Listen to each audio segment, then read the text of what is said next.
Supah Ritz, Volume 2, Chapter 9, The Wonder. It should probably surprise no one that a new set of business cards did little to cure the darkly stirring malady that had begun eating my soul.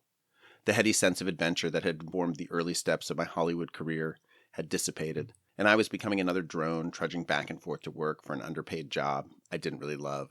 I kept thinking of the character Lou Witt in D.H. Lawrence's novel of midlife crisis, St. Maur. I want the wonder back, she laments, and I knew exactly how she felt. Vertical Limit, the first script I had brought into Phoenix, had gone from the verge of production back into deep development, and I caught my first glimpse of what the town ubiquitously called development hell in the first meeting with the new exec on the project, Lauren Lloyd, and Sony's hand-picked writer, Terry Hayes. We were pitched a take where this once intellectual thriller now opened with a Richard Branson-type character snowboarding down K2. Everyone seemed to love it. I just thought, my God, we are doomed. I had also moved out of my house in Franklin Canyon and into Lindsay Bayman's guest house in Laurel. It was lovely, but I felt at sea up there on my own, my crew of old friends splintering and making strange choices to advance their lives and careers. I felt directionless, and I too wanted the wonder back. I just couldn't figure out where to find it. It didn't help that the work atmosphere at Phoenix had become more competitive and toxic in the wake of Osborne's departure. In his place, I now found a trio of upstarts chomping at the bit for more influence, more power, more control. Eric Paquette, the longtime Screen Gems exec, had graduated from Mike's desk and was rankling the status quo with his demands for more commercial fare. Brad Fisher, future Zodiac producer, was not going to wait to graduate from the chairman's desk before trying to get his own prestige projects off the ground. And his second assistant, the velvet-tongued David Thwaites, future producer of What to Expect When You're Expecting, was always dragging me into some Iago-style tete-a-tete that I had to assume he was also having with everyone else in the building. They were all ambitious and dangerous in their ways, eager to expose the incompetence of the higher-ups. I doubted I'd be spared, and I waited in dread for one of them to claim my scalp. To be fair, though, Hollywood remained capable of serving up the occasional amuse-bouche of Tinseltown wonder. It wasn't enough to sustain me, but it kept me, like those rats drinking water-laced cocaine, coming back again and again for more.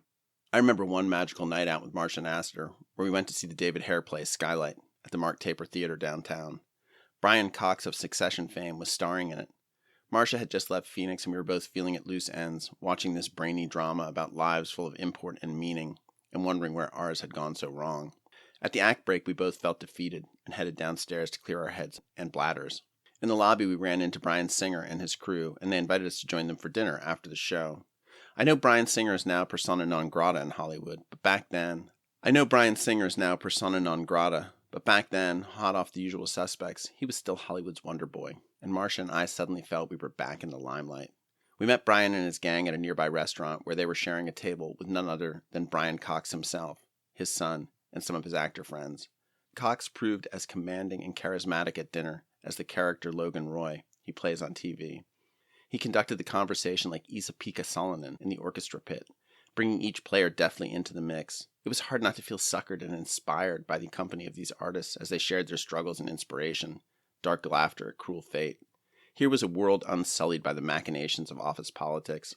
I'll never forget the sight of 80-year-old Marcia and Astor hoisting a tumbler of scotch, clamping an unfiltered smoke between ring and forefinger as she traded barbs with the boys. I caught a glimpse of what it must have been like in the age of Easy Riders and Raging Bulls, when she had held her own for so long in a world completely dominated by men. Work wasn't without the occasional bout of magic, too. Mike had somehow executed the beguiling feat of co-opting Richard Dreyfuss, yes, the Richard Dreyfuss, into becoming a Phoenix Pictures creative exec. Dreyfuss had brought Phoenix the screenplay, A Fine and Private Place, to develop as a vehicle for him to star. It was a romance about a grieving widower and the ghost he meets when he visits his deceased wife's grave. As we struggled to crack the code on the story and transform it into a viable project, Dreyfuss fell in love with his role as a producer, and he wanted more. Unfortunately, Mike couldn't offer him an overall deal. We had no space and no money, so instead he invited Dreyfuss to become an unofficial member of the Phoenix Pictures development team. Every Tuesday morning at 10 a.m., Richard, whose worldwide box office cume from iconic films like Jaws, American Graffiti, The Goodbye Girl, and Close Encounters stretched to more than $1 billion, would shuffle into the second-floor conference room with his weekend read under his arm and share his thoughts on the Phoenix slate. Dreyfuss's iconic nasal gravel, haha, they're all gonna die, offering notes on character arcs and inciting incidents, never got old. I was also assigned the unconventional and genuinely challenging task of supporting the prickly Chris Gerolmo, screenwriter of Mississippi Burning, as he researched his adaptation of Resurrecting the Champ. The project was based on a deeply moving LA Times article written by J.R. Moehringer, who would go on to write Prince Harry's memoir, Spare, about a former heavyweight champ, Bob Satterfield, whom Moehringer had discovered living on the streets in Santa Ana. Once a week, I would drive over to Chris's house in Brentwood, turnaround house as he called it, named after the payments he had received for scripts the studio had decided not to do. We'd climb into one of his high-performance cars, and I would drive him down to Santa Ana while he rolled calls from the passenger seat. High-caliber writers were a different breed back then. We'd make the 2-hour trek down to the dusty streets of Santa Ana, mostly in silence, and then roam the homeless shelters and soup kitchens, looking for Satterfield, and trying to piece together the events that had caused his life to unravel. It was eye-opening for me, and I learned the craft of chatting up strangers, making them comfortable, and then interrogating them for background and texture. Sometimes producer Fred Zollo, quiz show, Mississippi Burning, would join us too, and I'd watch as Fred and Chris settled into an easy rapport of highbrow teasing and gentle bonhomie. Sometimes we'd end up back at Chris's house, and as I'd switch cars to head back to the office, they'd plot some further adventure I wasn't a part of. I was jealous of their friendship. They were at ease with each other and seemed inspired by each other's intellect. In their impromptu meandering plans, they seemed to have captured what Yves Lenoir termed in his novel, Brideshead Revisited, the languor of youth. How unique and quintessential it is, Waugh's description continues. How quickly, how irrevocably lost. I sensed on some level my lack of wonder stemmed from the irrevocable loss of my youth. And yet here were these men much older than me who had seemed to have held on to that magic deep into middle age. When I was with them, I had it too, but it would take me a long, long time to figure out how to get back to it on my own. As I write this, I've been sober for 15 years now, and I have developed a better understanding of the circumstances I can engineer to soothe my soul and restore my wonder. But back then, the only arrow in my quiver was alcohol and drugs. Booze could still the tooth that nibbled at the soul, but when it came to adventure, I often required more. And I'd find myself cruising down to 8th and Alvarado to let the street thugs swarm my car, rip cash from my fists, and yap code words to the skies where bags of powder would plummet toward the asphalt, loosed by the dealers above from rooftops and windows, far from the reach of the roaming police. Sometimes the cops would come through, streaking a pattern of crazy eights through the neighborhood, clearing the streets of all but the hapless buyers. But they'd quickly move on, and the bazaar would reopen like the Cairo market right after Friday prayers. Or maybe we'd go to Vegas and play cards and do lines in the hotel room till dawn, and I'd flee in a state of terror at first light, brushing the cocaine from my eyebrows as I ran into my intern waiting in the terminal for the same airplane home. But mostly I just drank, and mostly it worked, returning me fleetingly to the sense of wonder and the languor of youth, except when it didn't. It was a tough target to hit, and you could do a lot of damage just trying and missing. The summer after my promotion, I found myself in Martha's Vineyard for 10 days visiting my girlfriend's parents and reconnecting with old friends. My in-laws had a deck on the ocean overlooking the dunes, and it remains one of the finest spots in all the world to drink a gin and tonic. I like to drink 8 of them every night, maybe 12, maybe 16 by the end of the week as my tolerance soared. After 10 days on the island, I was so strung out I didn't think I could go home. I called in sick to work and rebooked my ticket for the following day. In the meanwhile, I thought, I'll engineer a safe landing. The safe landing was the goal of every Sunday night back then. After a weekend of partying, I'd try to drink just enough on Sunday evening to keep the demons at bay. Enough to ease me to sleep, but not so much I'd have to spend Monday trying to engineer a whole new safe landing again. I was rarely successful, and with Martha's Vineyard making such a compelling case to go further, I failed completely the night before my flight. I stayed up late into the wee hours drinking, painting, inhaling the ocean breeze, and talking with old friends. The next day I was too hungover to eat. I had a curdled stomach and a mean case of the shakes. I decided to guzzle coffee all morning, and by the time I had to leave for my flight, I was so wired from caffeine I had the double shakes. This was not good. Still, I made it through security without incident and crawled into the tiny Cape Air plane that would take me to Boston. But as the plane taxied down the runway in the stultifying and blistering heat, the passenger cabin of that fuselage suddenly felt impossibly small, and I thought, this would be a terrible place to start freaking out. And just like that, I was freaking out. I had never had a panic attack before, but I'd had a bad acid trip, and this was just like it. Suddenly I was in dubious battle with all the demons in my head. I have come over time to see there are no tougher fights than the ones you have with your own soul, and this was one of the toughest. I just did not believe I could sit in that plane for the full 30-minute flight, and every second of it felt like an eternity in hell. I struggled desperately to keep myself from lunging at the plane door, flipping it open, and hurling myself into open space. I sweat through all my clothes. I stared at the teenage boy in the seat next to me, his eyes lit up with excitement as he watched the ocean pass below, and longed to ask him to just rub my back. What's more, I knew that after this flight, I was going to have to get on an even longer flight back to Los Angeles. I didn't think I could take it. I decided that when I got to Boston, I would get off the plane and drive right into town and book myself a room at the Ritz-Carlton Hotel.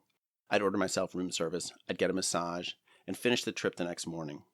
But to my consummate horror, this vision of lux and relief brought me exactly zero comfort. My panic deepened. If the fucking Ritz couldn't fix my ills, I was out of my depths. It made me genuinely scared.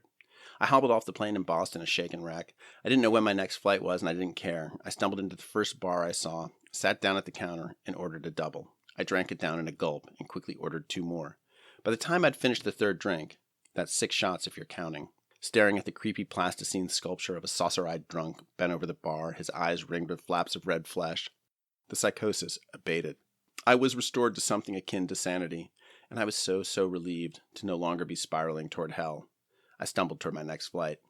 I had to change terminals for the next plane, but now my head was swirling in a gauzy cloud of alcohol, and it didn't feel like that big of a deal to navigate the airport until I got to the next check-in counter and saw a huge line snaking across the departures hall. My flight had been canceled. I started to panic anew, but it was a different kind of panic. This time I didn't feel I was going insane or going to hell. I just felt lost, totally at sea, floating out to some unknown destination with no capacity to paddle back toward shore. I couldn't see the horizon, and I might just drift off forever. But then I somehow remembered I had a travel agent. We all used this incredible Irish woman back then, Bryony, who was capable of getting these killer deals. I picked up a payphone to call her, and she answered immediately. She told me in her assuringly competent brogue that I had nothing to worry about. She had already booked me on a flight for the same evening that flew through San Francisco. I know this doesn't sound like a big deal, but travel was more complicated back then. You didn't have apps and booking systems, and you could get stranded for days if your flight got canceled. In my precarious mental state, the call felt like nothing short of a resurrection. I didn't have to worry about anything. In fact, I was now blessed with a second lease on life, and I was determined to do something radically different this go-round. I decided in the moments after that call, as the terminal swung back into focus, and I strode confidently towards security, that I was going to quit my job. I hated Hollywood. I couldn't understand why I had chosen a career in film to begin with. I didn't even like it or understand it or appreciate it. Who was I trying to kid? Why hadn't I chosen a trade, a mason or a plumber, where my value could be quantified based on my skills and output instead of how much juice I could squeeze from the town? I wanted a more simple life and decided I would become a chef. I'd enroll in cooking school as soon as I was back in LA and begin honing my knife skills immediately. It would be financially challenging, but I had savings. I could make it work. I bumbled through security with tears in my eyes. Tears, finally, of hope. The flight to San Fran was 6 hours long, and I was only offered 2 drinks.